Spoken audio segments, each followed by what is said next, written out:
Part 3 का भाग 2। पिछले वीडियो में भाग 1 में हमने सभी स्वर को व्यंजनों के साथ जो उनका परिवर्तित रूप होता है मात्राओं के बारे में जाना, जिसमें हमने सभी 11 स्वर जाने। अब हम भाग 2 में जानते हैं कुछ जो बचा हुआ है उन सबको। जैसे अभी हमने पीछे स्वर पढ़े हैं केवल, लेकिन हमने अंग और आहा नहीं पढ़ा था। ठीक है, तो इनको हम दोनों को समझते हैं, ये क्या है, इनका प्रयोग कहाँ होता है और कैसे होता है। चलिए समझते हैं। आप जब हिंदी पढ़ते हो तो आपने देखा होगा कि ये जो अंग है, इसके आपने दो रूप देखे होंगे। शिरोरेखा के ऊपर कोई शब्द लिखा हुआ होता है तो इस तरह से होता है, और दूसरा ये होता है जिसे हम चंद्र बिंदी बोलते हैं।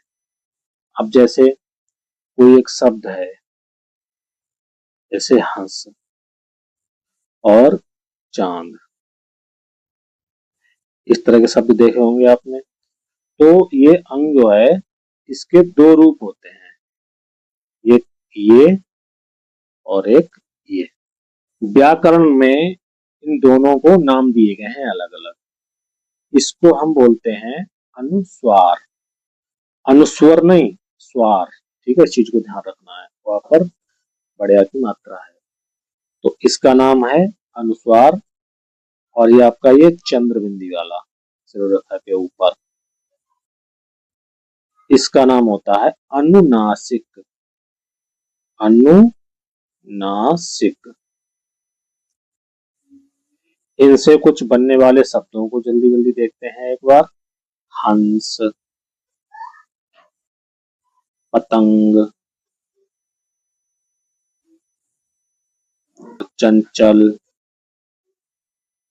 गंगा आदि। ठीक है, अनुनासिक से बनने वाले शब्दों को देखते हैं।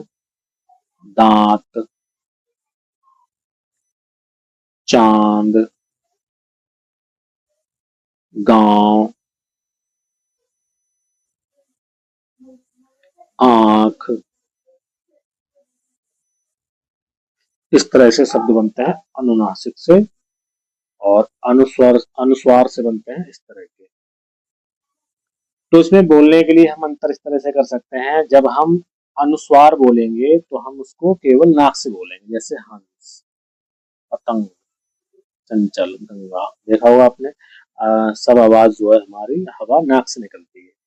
जब हम अनुनासिक को बोलेंगे, चंद्र बिंदु वाले मात्रा वाले शब्द को, तो उसको हम नाक और मुंह दोनों से बोलेंगे। आप अंतर समझो, देखो जैसे ये है दांत, ठीक है, ये है चांद। अब आप इसको पूरा नाक से मुंह से ना बोल के केवल नाक से बोलो, जैसे ये है दांत।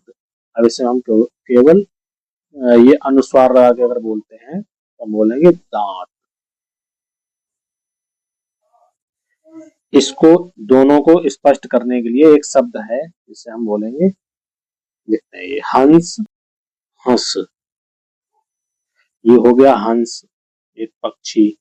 और ये हो गया हंस, एक क्रिया, हंसना। जब हम हंसते हैं, ठहाके लगाते हैं, तो वो वाला है ये हंस, और ये है हंस। तो देखा आपने कि केवल एक ये मात्रा से कितना परिवर्तन हो गया।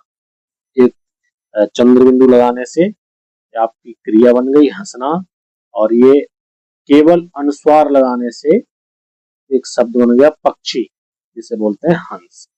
तो इस तरह से इसका अंतर हम कर सकते हैं। बाकी के जब आप प्रैक्टिस करेंगे, पढ़ेंगे इसको, तो धीरे धीरे समझ में आएगा। और अभी आप बस इतना ही जान लो। ये दो विसर्ग लगा के जो होती है पीछे, इसे हम बोलते हैं आहा।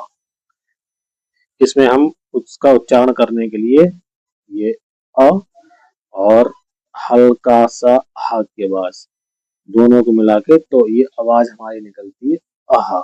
इस तरह से इसका उच्चारण ये होता है आहा। इसका चिन्ह जो है वो है ये विसर्ग। केवल किसी भी व्यंजन के पीछे विसर्ग लगा दी जाती है, जैसे ये है क, ये हो गया, और ये हो गया द, तो इसमें ये विसर्ग लग गई। इनसे बनने वाले जो शब्द हैं, जैसे आपने देखा होगा जब आप हिंदी पढ़ते हो तो प्रातः, नमः, अतः,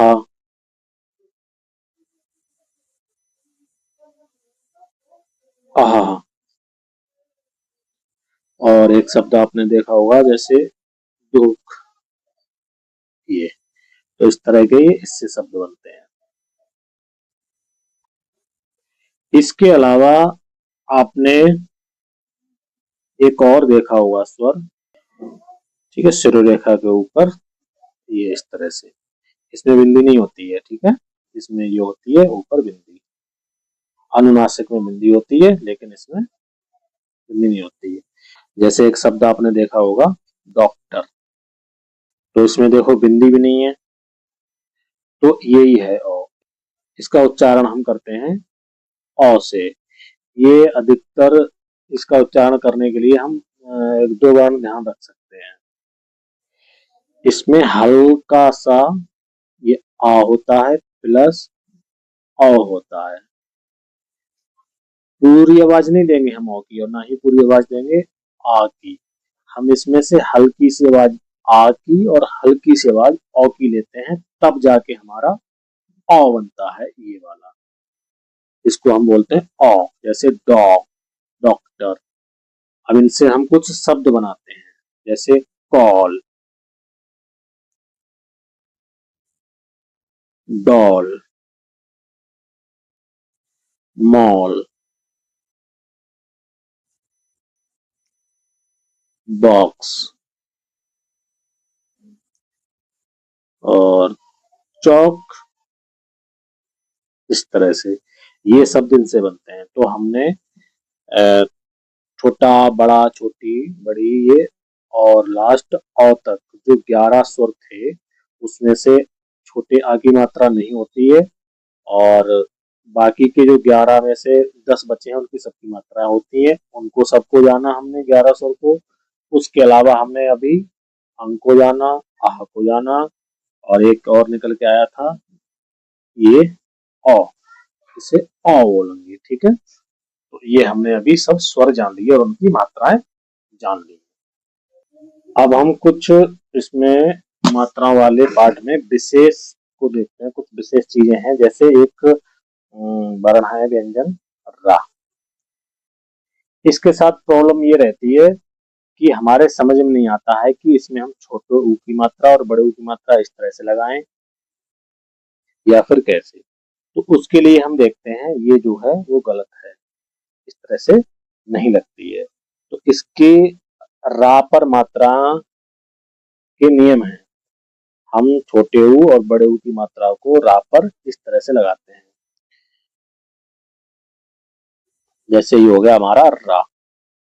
इस पर अगर हम छोटे ऊ की मात्रा लगाएंगे तो हम बिना किसी घुंडी को बनाए इस तरह से लगा देंगे। अब हम बड़े ऊ की मात्रा लगाएंगे इसमें, तो पूरी बड़े ऊ की मात्रा की घुंडी हम यहाँ पर बनाएंगे इस तरह से, रा प्लस ऊ।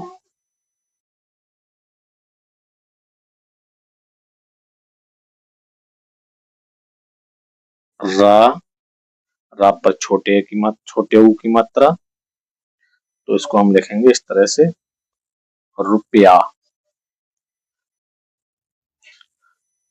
ठीक है। और लेते हैं एक रा प्लस छोटे ऊ की मात्रा, ये आपका हो गया रुई। इनको हम अलग अलग देख लेते हैं। बड़े ऊ,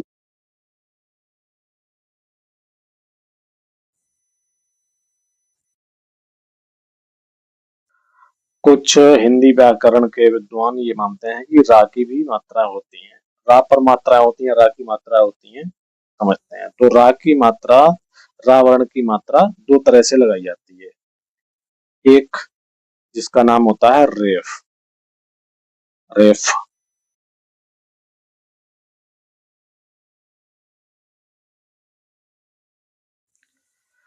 तो जो हम रेफ की मात्रा लगाते हैं, रेफ, तो रेफ की मात्रा लगाते हैं इस तरह से।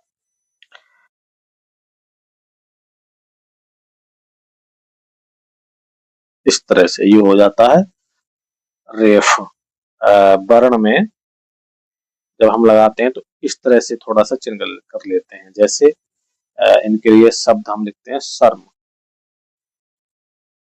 सर्म हो गया ऊपर रेफ, और ये क्रम का, ये देखो इस तरह से लग गई इसमें क्र।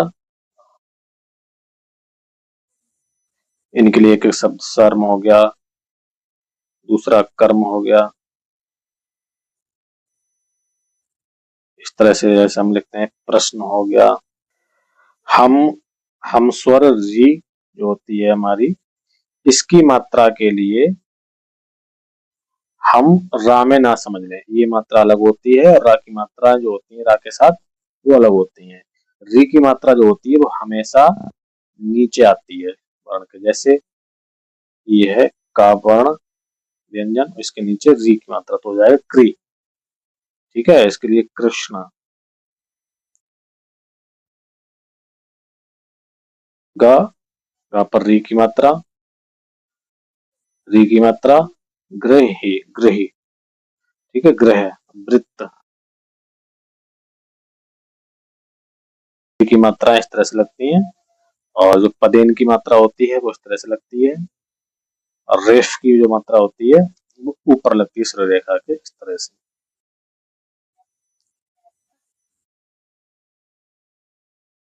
सारी मात्राएं हो गई, तो हम एक बार समराइज करते हैं सबको।